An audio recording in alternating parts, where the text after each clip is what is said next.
Today, I am excited because I'm renting a car in El Salvador. I'm also terrified because I'm renting a car in El Salvador.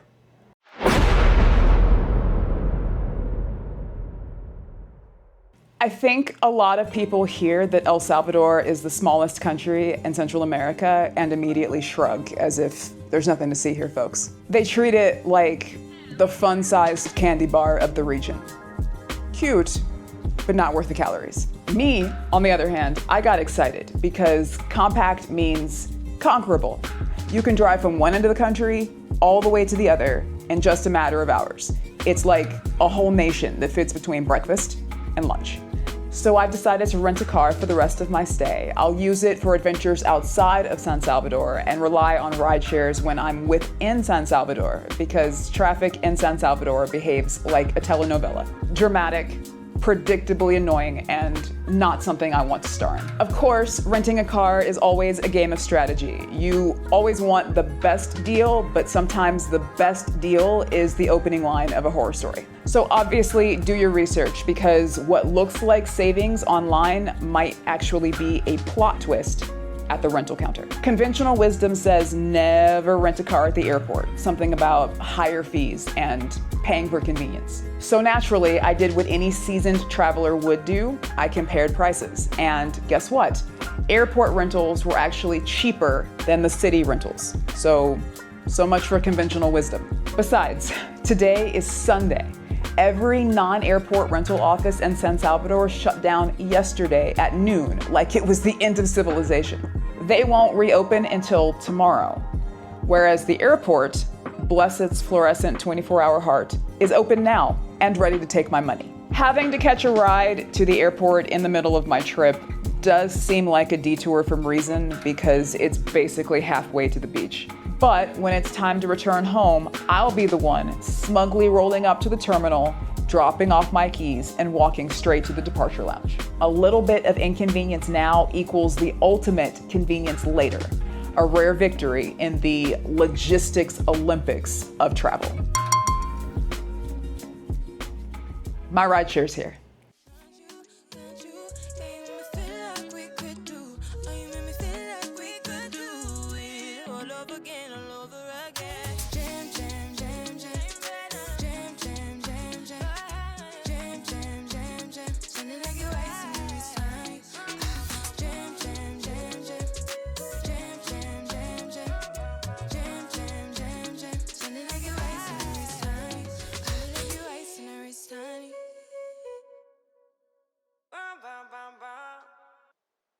With a little sense of déjà vu, I'm back at the airport, and plot twist, the car rental counter is inside the restricted area.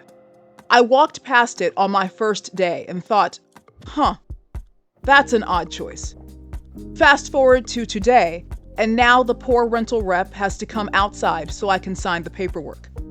We stood in a corner, exchanging documents like we were finalizing an extremely low-stakes but deeply suspicious deal. And now, the two of us are casually walking together to catch my transfer to the rental company's main office. Here are the conversation highlights. El Salvador does not require an international driver's license for drivers from the United States. Your regular driver's license will suffice. Before you rent a car abroad, contact your insurance provider to determine if they cover you outside the country. Mine only covers the US and Canada. Basically, if I cross into Mexico, my policy waves politely and says you're on your own. So, if you're planning to drive internationally, check both your coverage and the local laws before you end up accidentally starring in a cautionary travel vlog. In El Salvador, every driver is legally required to have third-party liability, or TPL, insurance. It covers the other person if you accidentally introduce your car to their car, or even their house, but it doesn't cover you or your vehicle. For that, you'll also need a collision damage waiver, or CDW. The big rental companies, Hertz, Enterprise, National, Alamo, all explain this clearly when you book. The smaller, local companies, that's a coin toss.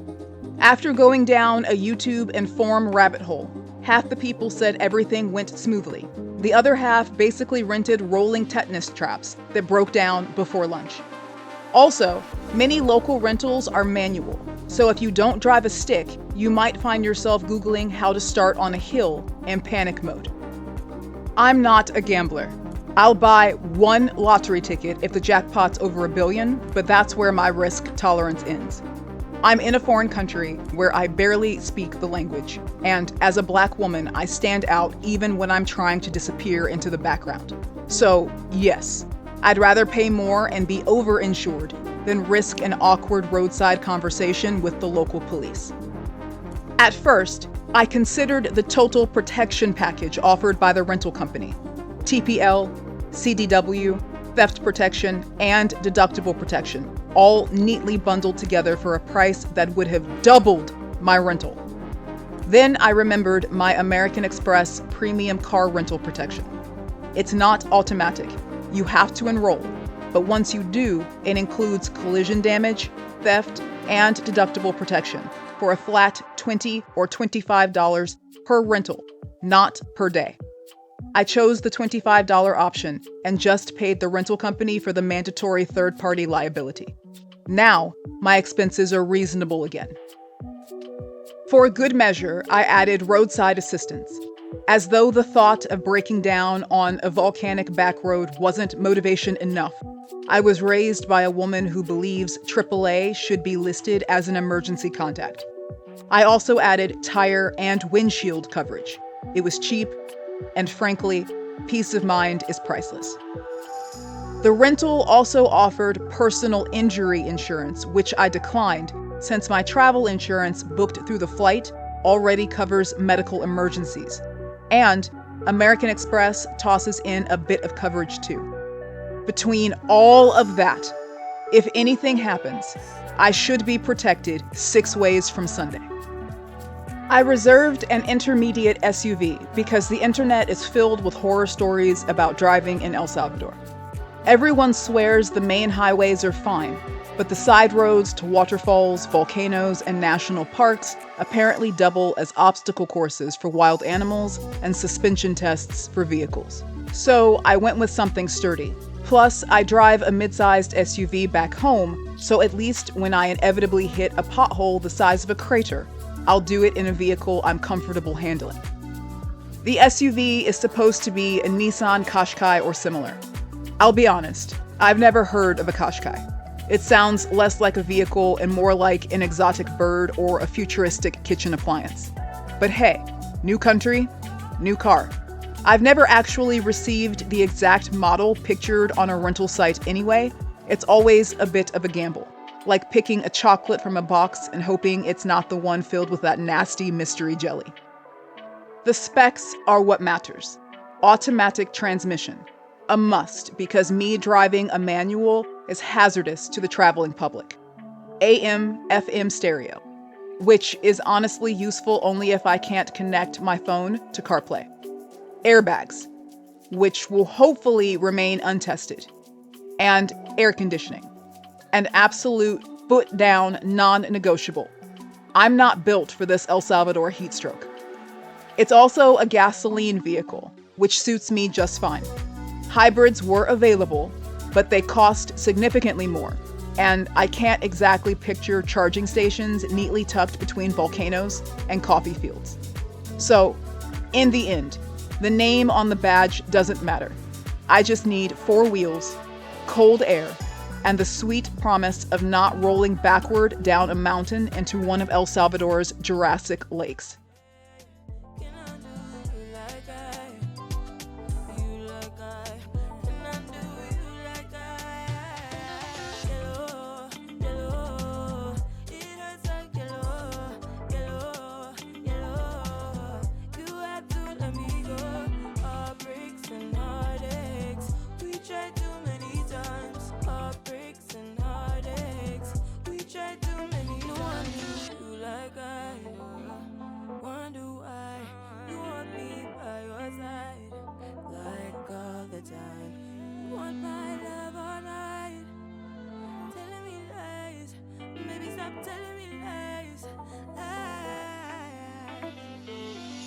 Drum roll, please.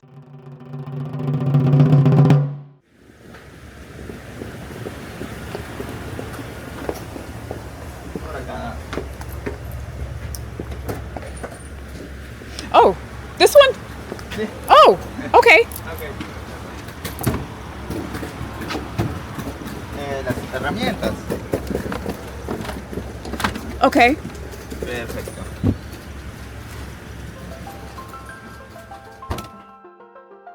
Say hello to my absolutely adorable new rental car, a Hyundai Creta, which is yet another vehicle I've never heard of in my life.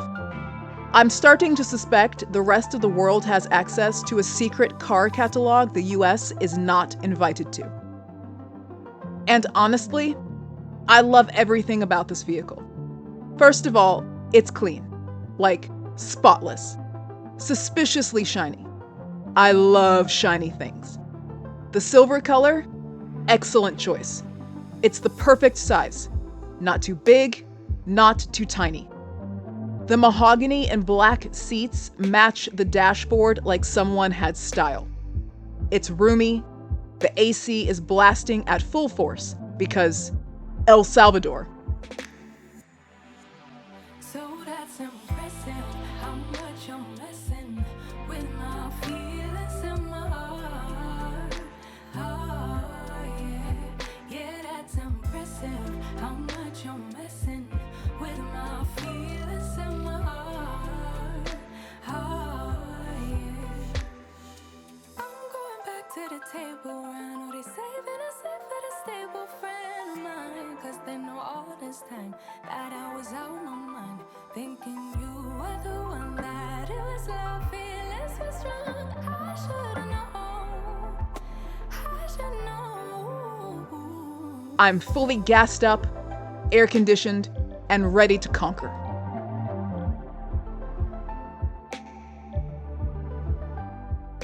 That was simply delusion, followed up with confusion. That was just substitution for a lonely bed. So that's impressive, how much you're messing with my feelings in my heart. Oh, yeah, that's impressive, how much you're messing with my feelings in my heart. Oh, yeah.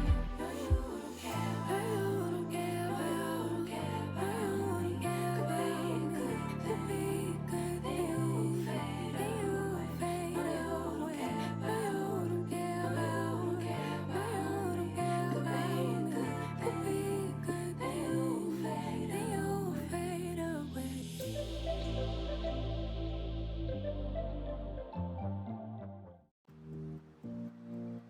I've got a lot of ground to cover today, and I'm deeply grateful that this car drives smoothly.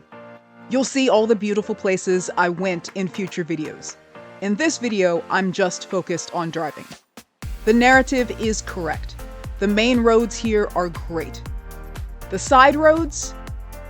A creative interpretation of infrastructure.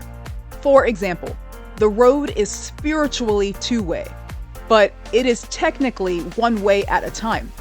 One car stops, pulls over, and then you negotiate who goes first using vibes, eye contact, and apparently honking.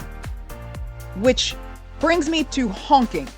In El Salvador, honking does not automatically mean rage. It can mean you go first, or thanks for letting me go first, or I see you, friend. This took me a minute to understand because back home, honking can get you shot. So, yes, I will be adjusting.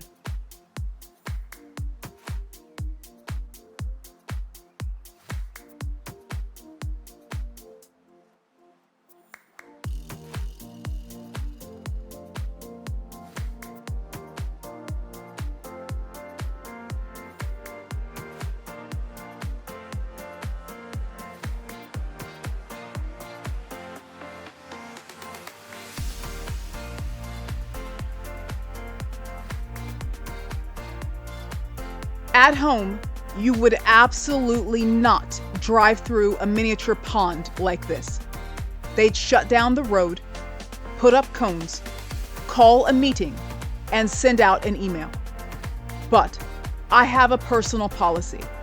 If the locals aren't freaking out, I try very hard not to freak out either. So I sat here and I watched. Locals drove straight through it, casually, like this was just another day. So, if the locals aren't panicking, I'm not panicking. I'm choosing calm. I rented an SUV for a reason. This is that reason. And with that, here goes nothing.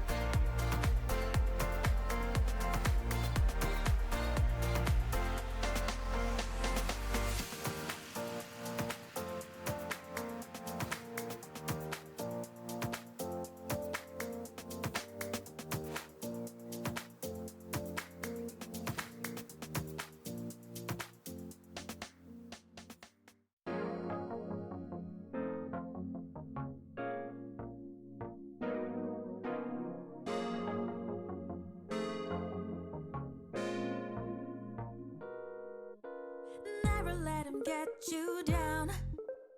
Gonna make you stay just fine. 이대로 모자라지도 넘치지도 않아. 'Cause I got my collection.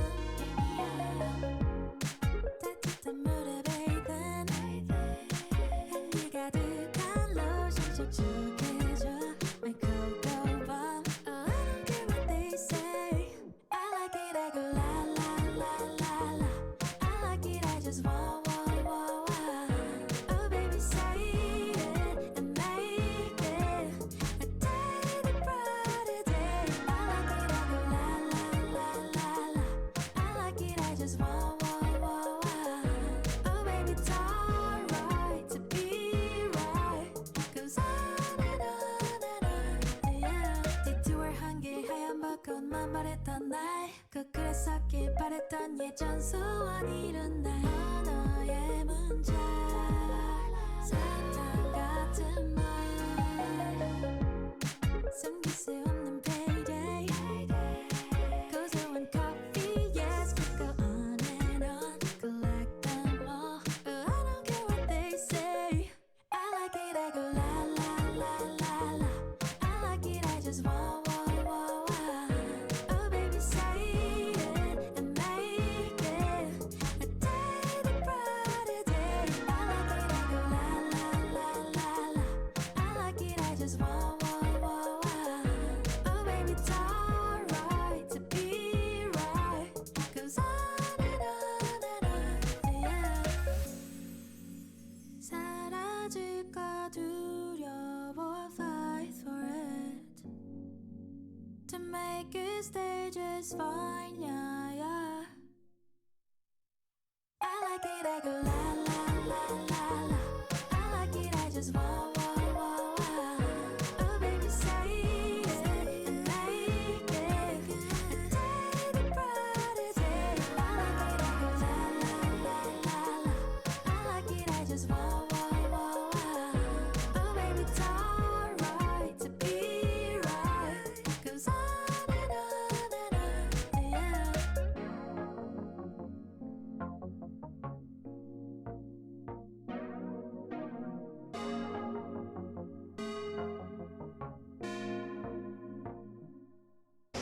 There are just a few things that I have been suffering in El Salvador without, and now that I have a vehicle and I'm back in San Salvador, I want to check out the San Salvador Walmart. It probably looks like every other Walmart on the face of the planet, but we'll see.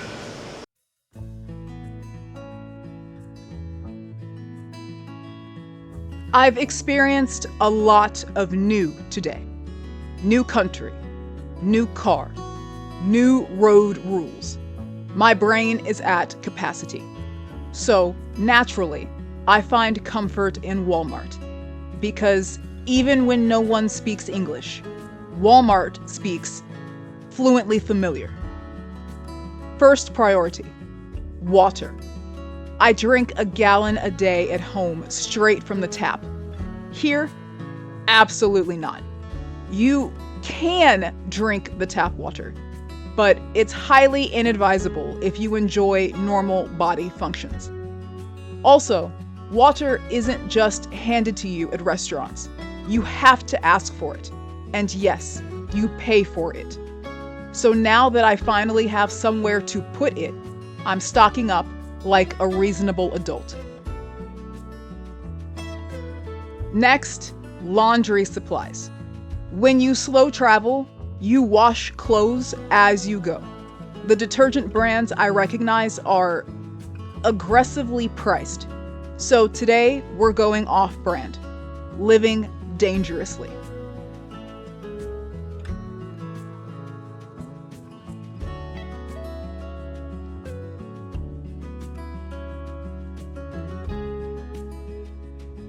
Sanitizing wipes are non-negotiable. You truly cannot over-sanitize. It's impossible. I'm almost out of toothpaste. Not worried about brand loyalty today. My toothbrush bristles have gone soft, which means it's time for a respectful retirement.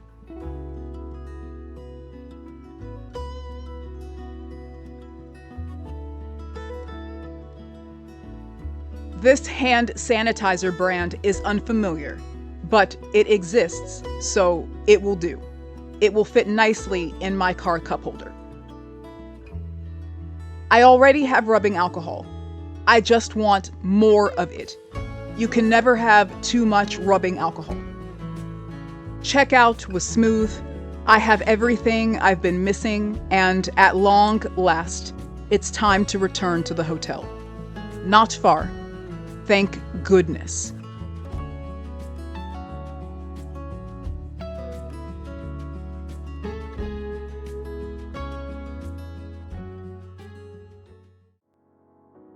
My car is officially safe in my hotel's well-lit parking garage, free for guests, and I cannot tell you how happy I am to no longer be behind the wheel.